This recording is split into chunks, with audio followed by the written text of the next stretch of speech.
ҳангоми гузарондани чорабиниҳои оперативии ҷустуҷӯӣ аз ҷониби кормандони шӯъбаи вазорати корҳои дохилаи як дар ноҳияи Шоҳмансур зани 41-солаи сокини ноҳияи Рӯдакӣ бо гумони қаллобӣ дастгир карда шуд.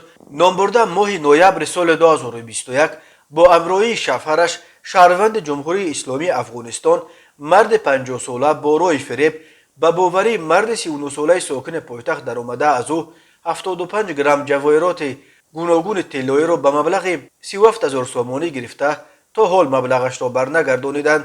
ҳамин тариқ онҳо моҳи ноябри соли 2021 бо ҳамин роҳ аз зани 41солаи сокини пойтахт 600 грамм ҷавоҳироти гуногуни тиллоиро ба маблағи 23,000 доллари амрикоӣ гирифта то ҳол маблағашро барнагардониданд. вобаста ба ин ҳолат тафтишот идома дорад. ба шӯъбаи вазорати корҳои дохилаи як дар ноҳияи Фирдавсӣ бо аризаи марди 58солаи сокини пойтахт муроҷиат намудааст ки 27 феврали соли 2022 тахминан соати 22:00 дақиқа шахсони номаълум бо роҳи пинҳонӣ аз маҳаллаи Шайнаки ноҳияи мазкур як адад таҷҳизоти даравгарии комбайнро дуздида аз ҷои ҳодиса ғайб задааст. зарари расонидашуда 15,000 сомониро ташкил медиҳад. ҳангоми гузарондани чорабиниҳои оперативии ҷустуҷӯӣ аз ҷониби кормандони милитсия марди 33солаи сокини шаҳри Душанбе ҳамчун гумонбар дар содир намудани ҷинояти дуздӣ дастгир карда шуд. оид ба ин ҳолат тафтишот идома дорад. маркази матбуоти вазорати корҳои дохилаи Тоҷикистон аз ҳалокати боз як пиёдагард дар натиҷаи як садама дар шаҳри Бухтар хабар дод.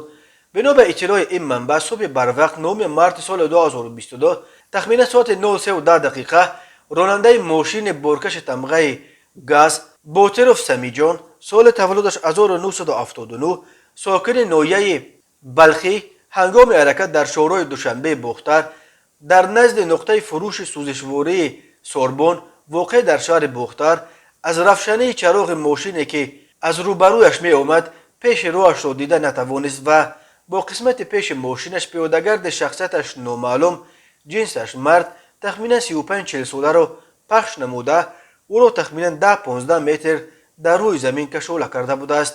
дар натиҷа пиёдагарди мазкур ҷароҳати вазнини ҷисмонӣ бардошта дар ҷои ҳодиса ба ҳалокат расидааст. оид ба ин ҳодиса таҳқиқот идома дорад. мақомоти милитсия ҳамчунин талош доранд ки шахсияти ҷабридидаро муайян кунанд. вазорати корҳои дохилаи Тоҷикистон хабар дода буд ки рӯзи 7 март дар ду садама 2 нафар як кӯдаки 7 сола ва як марди солхӯрда ҷон бохта буданд. суръати баланди ҳаракат ва риоя накардани қоидаҳои ҳаракат дар роҳ ҳамчунон роҳҳо ва мошинҳои фарсуда аз иллатҳои умдаи садамаҳо аз ҷумла садамаҳои марговар дар роҳҳои Тоҷикистон ном бурда мешавад. вақтҳои охир истифодаи телефонҳои мобилӣ ва дигар васоили электронӣ ҳангоми рондани мошин ба як омили дигари садамазо табдил ёфтааст.